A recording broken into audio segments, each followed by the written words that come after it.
Welcome to Ask the Expert, North Texas on News Radio 1080 KRLD. Thanks for joining us. I'm David Rankin. And I'm Kristen Diaz, and joining us today, we have Dave Rauch, who's the CEO of ProTech Building Services. And one of the things that we are continuing to see are people struggling with their rent, struggling with their mortgages as they've now gotten into buying that new home, inflation continuing, low wages being an issue and a concern.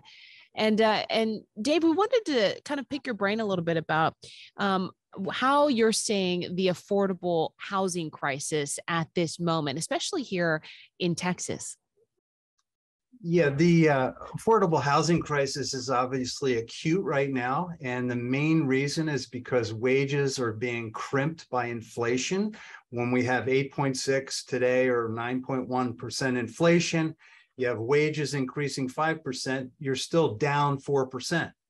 And so the money you have left over to go to rent is constricted. And then, of course, there's the eviction crisis, which we're going to talk about. And since 2000 to 2018, there's been about 50 some million evictions, about 3.5 million a year. And so during the moratorium, that just put a stop on all those evictions. Now that the moratoriums are gone, it's a free for all. And how has that free for all hurt the consumers themselves, because they did have a free ride for a while. And of course, the landlords then had to figure out how they're going to pay their bills too. Right. And there was a federal program to help the landlords recover that rent. And that program has paid out to date about $10 billion, which is a lot. But there were a lot of people not paying rent. Now, the problem is that for the people that didn't pay their rent during the moratoriums, that doesn't make the rent go away. And also the other expenses that go along with the rent. So those people are still on the hook for rent. And in some cases, fees that go on top of the rent that hasn't been paid. So it's a mess. How do we get out of this mess? Is there any type of solution that we could see in the short term? Well, personally, I think that the government is the biggest problem we have in terms of regulating everything. Now, in New York City, they have a rent control. California, the entire state is now under rent control. And when you put rent controls in, all you're doing is messing or monkeying with the natural capitalist market system. You're making it worse. And so rent controls are a problem. There's all kinds of other regulations that governments, which are, well-meaning, trying to help people that can't afford rent. They're well-meaning, but they mess things up. So the biggest thing that can be done is get governmental regulations off the back of the market mechanism and allow the market to work. And the key thing there is building more homes and apartments. And I could give you an example of a house that's built in California versus a house that's built in Texas.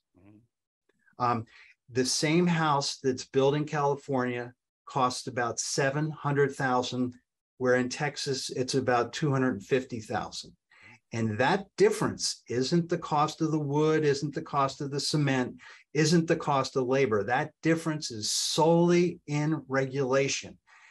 Back in 2004, the building industry did a study called the Smith Family Housing Study. It was done by a Chicago economist out of the University of Chicago. And it outlined at that time the regulatory framework here in California, which is just terrible. Now, you know that California has the worst housing in the country. It's unbelievable. In San Jose, you have to earn $305,000 a year to be able to afford an entry-level home. In San Francisco, you have to earn about $275,000. Now, juxtapose that to say Akron, Ohio, or Dallas or Houston, where it's 60,000. Huge difference. And the reason I'm pointing this out is because that difference is caused by government regulation. Let's also talk about just the inflation of rents themselves. They're skyrocketing throughout North Texas and really throughout the country at this point. Do we see any breaks in this coming at all? Yeah, again, it's supply and demand. Apartment builders are building a lot of apartments. Unfortunately, home builders are not building a lot of condominiums.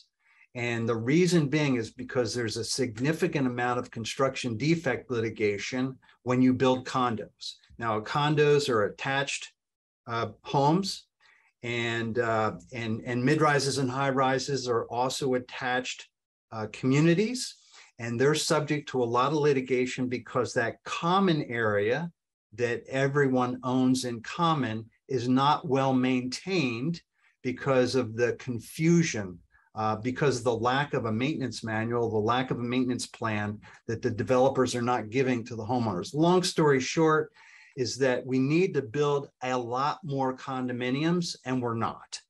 And we somehow have to unleash the housing market, home builders, Lennar, D.R. Horton, all the big builders that are located, many of them are located in Texas, need to be building condominiums all over this country, and they're not. And that condominiums is the first step for most people into their housing journey. When you're 25 years old and you're looking at, the equation on whether to buy a home or to rent, if there's a low-cost condominium that's in the mix, most people will buy the condominium, and it's a great form of ownership. Talking about, home buying, how much of a part are investors in causing a bit of this problem for what is available for that supply and demand? Kristen, that's a great question. Something new is occurring right now. You've probably heard of it. Wall Street venture capital funds are getting involved in home buying in a major way.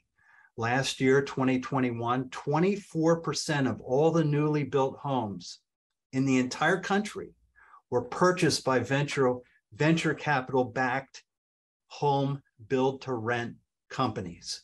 And so, and for now I'm seeing them buying not just homes in areas of interest to them, but entire communities. So say D.R. Horton goes to build a community. These venture-backed companies will go buy the entire community and then rent them out. Now, why are they doing that? Two reasons. One is because they know that money, which during inflation becomes less valuable every day, they know that in the future, that real estate is a great investment to hold. It will hold its value, whereas the money, the capital won't. So they're investing money like crazy into real estate, along with all kinds of real estate. In inflation, real estate's the best whole store of value. Second thing with these venture funds is they've got such a jump on regular home buyers because they can borrow money at 1.5% versus a home buyer going in at 3.5%. Now, 30-year fixed rates have gone up from 3.5%. They're now just under 5%. But when you can borrow money basically for free at 1.5%, how can you compete with that? There's also, of course, the foreign investors that come in from other nations that are also buying up homes to turn them into rentals. Yep. And you should see Orange County here in California, just north of San Diego, north of here.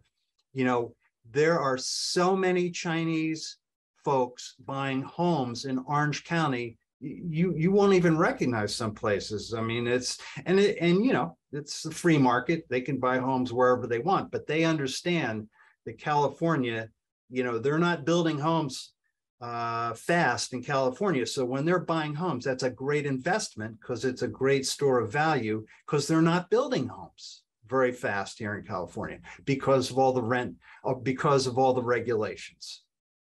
We talked a lot about the government and some of the red tape that is, there and causing some of the hurdles. What can our listeners do? Is there anything that that the people who are, listening and hearing about these problems, interested in getting in the market soon, buying or trying to find homes for their family, what can they do? Well, on the macro basis, I think the best thing to do is really take a look when government talks about getting involved and supporting affordable housing. What they're talking about supporting is an entire industry called the affordable housing industry, which makes it not affordable because, there's builders that still costs a lot of money to build housing. There's only one real way that the cost of housing will come down, and that's by building a lot of housing, right? And historically, every year, all the home builders in the country are building as fast as they can, but there's still always 1 million to 3 million homes short. So broad picture, they have to understand that this affordable housing industry is simply a way for government to make itself look like it's doing something for the problem, whereas all it's doing is making it worse. What really needs to be done is we got to build more housing. Now, zoning, I know Houston doesn't have zoning, which is actually it's a very interesting case study. But zoning helps, in most areas of the country where housing should be built separate from where businesses are. But on a micro level, what can a person do in terms of affordable housing? I think take a look at condominiums. It's a great way to get your first foothold into the real estate market. And it's much less expensive than single family housing. All righty. We have Dave Rauch with us today on Ask the Expert. Thanks so much for your time. We appreciate it. You're very welcome, Kristen. Nice meeting you and Dave. Pleasure.